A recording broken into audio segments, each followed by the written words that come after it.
तो यार मुझे लगता है कि अगर सुधांशु त्रिवेदी दिन में 3-4 लोगों से अपनी बेइज्जती ना कराए तो उनको नींद नहीं आती होगी। मैं उन सारे लोगों से पूछता हूँ ना जो कहते हैं कि साहब पहले बता दीजिए। अब उनको पहले बताता हूँ, लाइट वेव है कि पार्टिकल है? तो लाइट बनी होती है फोटॉन से।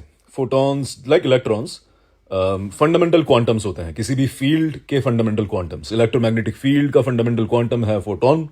इलेक्ट्रॉन फील्ड का फंडामेंटल क्वांटम होगा इलेक्ट्रॉन। और इनको हम किसी भी कैटेगरी में नहीं रख पाए हैं अभी तक। लाइक ना तो ये वेव है ना ये पार्टिकल है। कि लाइट जो है, जब आप पानी में लाइट जाती है तो आपको डेप्थ कम दिखाई पड़ती है, बिकॉज रिफ्रैक्शन होता है, बेंड हो जाती है लाइट। इसका मतलब लाइट इज पार्टिकल, क्योंकि मीडियम में प्रवेश करने के बाद वो पार्टिकल की तरह बिहेव करती है। लाइट का या फिर फोटॉन्स का जो डुअल नेचर है वो मीडियम पे डिपेंड नहीं करता कि किस मीडियम में जा रही है, किस मीडियम से निकल रही है। और अगर मीडियम की ही बात है तो पानी से ऊपर हवा है, उस वक्त पार्टिकल क्यों नहीं बनी लाइट? हवा से ऊपर स्पेस है, हमें भले ही स्पेस खाली दिखता हो पर स्पेस में क्वांटम फ्लक्चुएशंस है और भी कई तरह की फील्ड्स हैं, उस वक्त क्यों नहीं बनी पार्टिकल? पर अगर पार्टिकल हो तो स्पेस में चलते हुए सूर्य से आ नहीं सकती लाइट की वेलोसिटी से? अरे भाई, रोज सुबह सुबह सूरज निकलता है, सूरज की रोशनी स्पेस के थ्रू हम तक पहुंचती है। आपके रात को घर से निकलते हो भाई। तो इसका मतलब स्पेस में वो वेव नेचर को रिफ्लेक्ट कर रही है और मीडियम में पार्टिकल नेचर को।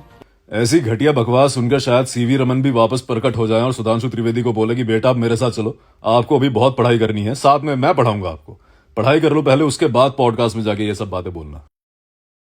और ये जो फंडामेंटल क्वांटम पार्टिकल्स का डुअल नेचर है कि वेव है या पार्टिकल है, इसके पीछे कोई मैजिकल चीज, कोई मिस्टिकल चीज नहीं है, जैसे कि आपको कई सारे धर्म गुरु भी बताएंगे। और ये जो फंडामेंटल पार्टिकल्स होते हैं, इनका नेचर तभी डिसाइड हो जाता है जब आप इनको ऑब्जर्व करेंगे। उसके बाद अगर आपने एक बार ऑब्जर्व कर लिया, उसके बाद इट डजंट मैटर कि वो मीडियम चेंज करते हैं कि नहीं करते हैं। कोपेनहेगन इंटरप्रिटेशन की अगर बात करें तो ऐसे समझिए सिंपल भाषा में कि हमारी फिजिक्स की जो मेजरमेंट कैपेबिलिटीज हैं वो क्वांटम लेवल पे जाके फेल हो जाती हैं।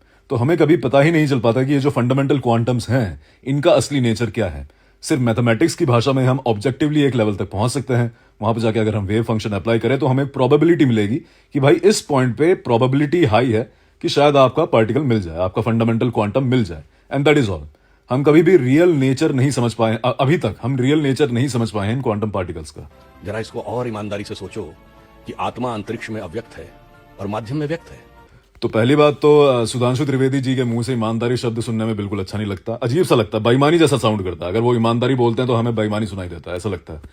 और दूसरा ये कि आत्मा का कोई एविडेंस वगैरह तो हमें मिला नहीं है। बचपन में इन्होंने कहीं से 2 हिंदी की ये लाइनें पढ़ ली होंगी और उसके बाद जो भी टेढ़ी मेढ़ी साइंस इनको बताई गई किसी के भी द्वारा, I am not blaming Sudhanshu Trivedi alone, इन्होंने अपने ही दिमाग में उसको एडजस्ट कर लिया। और फिर पॉडकास्ट तो हमारे रेडी रहते हैं कि अगर आपको किसी भी तरह की बकवास फैलानी है सोसाइटी में तो हमारे पास आइए, हम आपकी मदद करेंगे बकवास फैलाने में।